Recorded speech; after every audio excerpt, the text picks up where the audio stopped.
Hello বন্ধুরা, ব্যাপারিয়ান ব্লগে তোমাদের সবাইকে স্বাগত।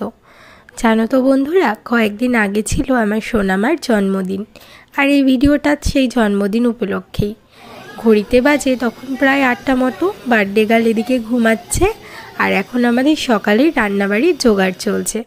যেহেতু সকাল থেকেই অনেক লোকজন বাড়িতে, তা সকালের খাওয়া দাওয়ার ব্যবস্থাও আজকে বাইরের লোক দিয়েই রান্না করা হচ্ছে। তা সোনামাই ঘুম থেকে উঠলো, ওঠার পর ওকে মুখ টুক ধুইয়ে খাইয়ে দাইয়ে এখন বসেছে খেলতে। যদিও বা এই ভিডিওতে সব কিছু দিনই বিশেষ বিশেষ কিছু অংশ তুলে রেখেছি ক্যামেরা বন্দি করে। আর এরপর ওই দুপুরের খাওয়া দাওয়া সারার পর এখন ওকে ওর দাদুরা আশীর্বাদ করছে, ওর দাদু, দিদিমা, মামা, মামি সবাই। তাই হচ্ছে ওর দাদু বিগত 5 বছর পর নাতনির মুখ দেখলো, যে কারণে এই ভিডিওটা আরও শেয়ার করা, যাতে ও মনে রাখে যে ওর জন্মদিনের স্পেশাল কিছু মোমেন্ট বড় হয়েও যাতে দেখতে পারে। তাই আর কি ভিডিওগুলো করা। ওর ঠাকুমা, দিদা সবার মোটামুটি আশীর্বাদ করা হয়ে গেছে, কিন্তু ওর দাদু আর এই আমরা একটু করতে বাকি। এই হচ্ছে ওর বড় দাদু। আর এদিকে ওর মামিরা সব বসে আছে, ওই যে ওর ছোটো মামি, বড় মামি সবাই বসা। এই আরও একটা দাদু, সবাই ছত্তিশগড় থেকে এসছে। সব থেকে আনন্দের ব্যাপার হলো বিগত 5 বছর পর আমার বাবা ওকে দেখলো।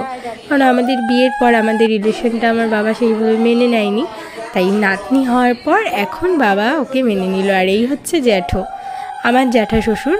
তো এখন ওর বড়দাদু ওকে আবার আশীর্বাদ করে দিল, ও আবার ওর বড়দাদুকে টাকা দিয়ে আশীর্বাদ করে দিচ্ছে। আসলে বন্ধুরা, এই ভিডিওটা একটু বড়, আমি কোনোটাই না কাট করিনি, কারণ আমি চাই ও বড় হয়ে এই ভিডিওগুলো দেখুক আর মনে রাখুক। আসলে এই দিন তো আর ফিরে আসবে না, যেই দিন চলে যায় চলেই যায়, তাই ক্যামেরা বন্দি করে রাখা। তা বন্ধুরা, তোমাদের কাছেও একটাই আবেদন করব, তোমরাও কিন্তু আমার মেয়েটাকে আশীর্বাদ করো, আর ওর যাতে সুস্থ থাকে, ভালো থাকে সেই কামনা করো।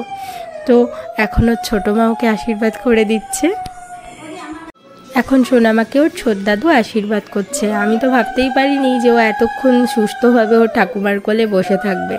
যদিও বা সুস্থ হয়ে বসার একটা কারণ আছে, ওই যে হাতে মোবাইলটা দেখছো, কার্টুনটা দেখানো হচ্ছে বলে এখনও চুপচাপ শান্ত হয়ে বসেছে।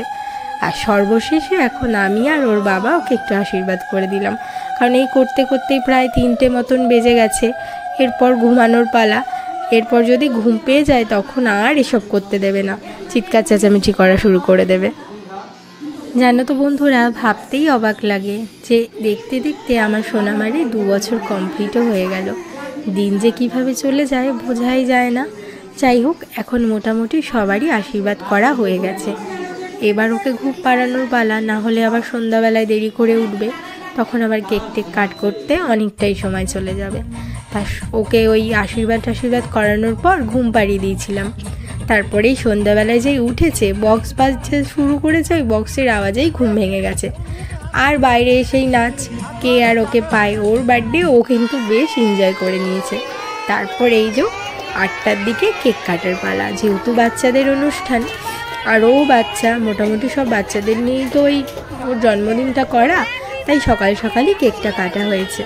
তাই এবার কেক কাটার পর আমরা একটু আনন্দ করব। মাম্মা আর ওর দাদা দুজন একসাথেই কেকটা কেটেছে। তা ওর দাদাকে এত লোকজন ছিল, চারিদিকটা কেকের সাইডে এমনভাবে ঘিরে ধরেছে যে ভিডিওটা ঠিকঠাকভাবে করাও যায়নি। তা তার মধ্যে যেটুকু করা গেছে সেটুকুই ছেড়ে দিয়েছি। তো যাই হোক, এইভাবে তো ওর জন্মদিনের দিনটা ও ভীষণই এনজয় করেছে, আর আমরাও করেছি। আর এত বছর পর যেহেতু আমার বাবা আমার বাড়িতে এসেছে, আমার মেয়েকে আশীর্বাদ করেছে, আমার মেয়েকে দেখেছে, এটা আমার কাছে একটা উপরি পাওনা। তা এই দিনটা সেলিব্রেট করব না তো অন্য আর কোন দিন করব। তাই সবাই ভীষণ আনন্দ করেছি, ভীষণ মজা করেছি। তো যাই হোক বন্ধুরা, তোমাদের কাছে একটাই আবেদন করব যে তোমরাও আমার মেয়েটাকে একটু আশীর্বাদ করো, আর কামনা করো যাতে ও ভালো থাকে, সুস্থ থাকে। আর অবশ্যই ভিডিও ভালো লাগলে একটা লাইক, শেয়ার আর সাবস্ক্রাইব করে দিও। টাটা, আবার নতুন ভিডিও নিয়ে দেখা হবে। Good night.